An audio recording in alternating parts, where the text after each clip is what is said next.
নমস্কার মাছ চাষি ভাই ও বন্ধুরা, আশা করি সবাই ভালোই আছেন। আমার এই ফিশ ফার্মিং চ্যানেলে আপনাদের সবাইকে স্বাগতম। সুপ্রিয় দর্শক, আমি যে আমার এই ট্যাঙ্কটিতে শিং মাছের রেনু দেব, তার জন্য ট্যাঙ্কটা কিভাবে প্রস্তুত করতে হয় এবং ট্যাঙ্কের জলটা কিভাবে প্রিপারেশন করতে হয় এই নিয়ে এর আগের ভিডিওগুলোতে আমি আপনাদের দেখিয়েছি। এবং যারা ভিডিওগুলি দেখেননি তারা অবশ্যই চ্যানেলে গিয়ে ভিডিওগুলো দেখে নেবেন।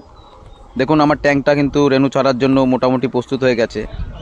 ট্যাঙ্কের জলটা দেখুন কত সুন্দর একটা সবুজ রং চলে এসছে। দেখুন জলটা কত সুন্দর ক্লিয়ারিটি। আমার ট্যাঙ্কে কিন্তু জু প্ল্যান্টন এবং ফাইটোপ্ল্যান্টন মোটামুটি দুটোই তৈরি হয়ে গেছে। এখন এটা রেনু ছাড়ার জন্য উপযোগী হয়ে গেছে। আমার রেনু তৈরি রয়েছে। আজকে বিকেলে আমি এই ট্যাঙ্কে রেনু দেব। এই দেখুন রেনু, বয়স মাত্র 3 দিন। আজ সকালবেলায় আমি এদেরকে ফার্স্ট ফিডিং করিয়েছি। দেখুন বাচ্চাগুলো কতটা অ্যাক্টিভ। এবং পাশের ট্যাঙ্কেও আমার রেনু রয়েছে কিছু।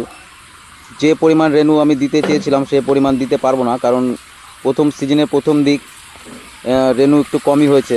আমি ভেবেছিলাম 1 লিটারের মতো রেনু দেব, কিন্তু অতটা রেনু হয়নি। মোটামুটি 500 থেকে 600 ml এর মতো রেনু আমার হয়েছে, সেটাই আমি ওই ট্যাঙ্কে দেব। দেখুন রেনুগুলো কতটা চঞ্চল। জলের নিচে ঢোকা ভিডিও করবো কি? এই যে দেখুন রেনু কিন্তু তোলা হয়ে গেছে। আমি এখন এই রেনুগুলো ট্যাঙ্কে দিয়ে দেব। রেনুটা সবসময় বিকেলে ছাড়লে ভালো হয়, কারণ বিকেলের ওয়েদারটা ঠান্ডা ঠান্ডা থাকে এবং সারা রাতে রেনুটা ট্যাঙ্কে ভালো মতন খাপ খাইয়ে নিতে পারে।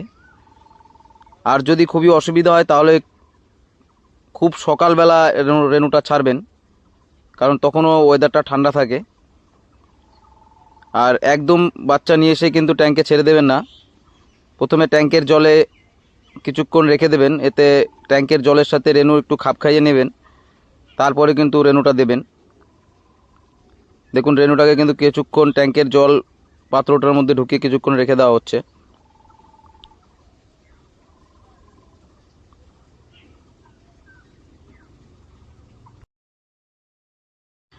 দু 3 মিনিট পর কিন্তু বাচ্চাগুলোকে দেখুন ফাইনালি ট্যাঙ্কে ছেড়ে দেওয়া হচ্ছে।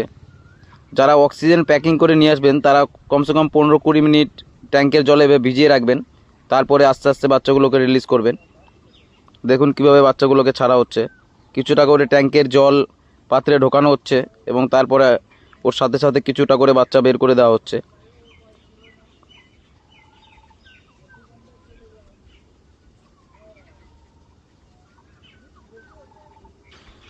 এটার পাশাপাশি আপনারা যদি আরেকটা কাজ করতে পারেন তাহলে কিন্তু রেনুর প্রোডাকশন আরও বেড়ে যাবে।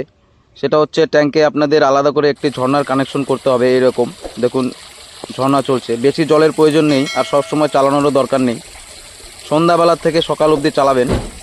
প্রতিদিনে 2 থেকে 3% জল এইভাবে ঝর্ণা আকারে দিলেই হবে, বেশি জলেরও প্রয়োজন নেই। আর হ্যাঁ, অবশ্যই জেনে রাখা দরকার যে রেনু ছাড়ার সময় ট্যাঙ্কের জলের হাইট কিন্তু 1 থেকে 1.5 ফিট রাখবেন, বেশি জলের হাইট রাখবেন না।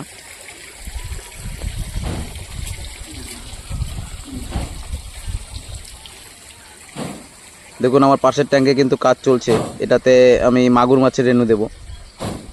আর এই ট্যাঙ্কের রেনুর আপডেট আমি কিছুদিন পর পর আপনাদের সাথে শেয়ার করতে থাকব। ভিডিওটি ভালো লাগলে ভিডিওটিতে অবশ্যই একটি লাইক দেবেন। আর চ্যানেলে যদি কেউ নতুন হয়ে থাকেন তাহলে মাছ চাষে নিত্য নতুন ভিডিওগুলি পেতে আমার চ্যানেলটি অবশ্যই সাবস্ক্রাইব করে রাখবেন। দেখা হবে পরের ভিডিওতে। সবাই ভালো থাকবেন।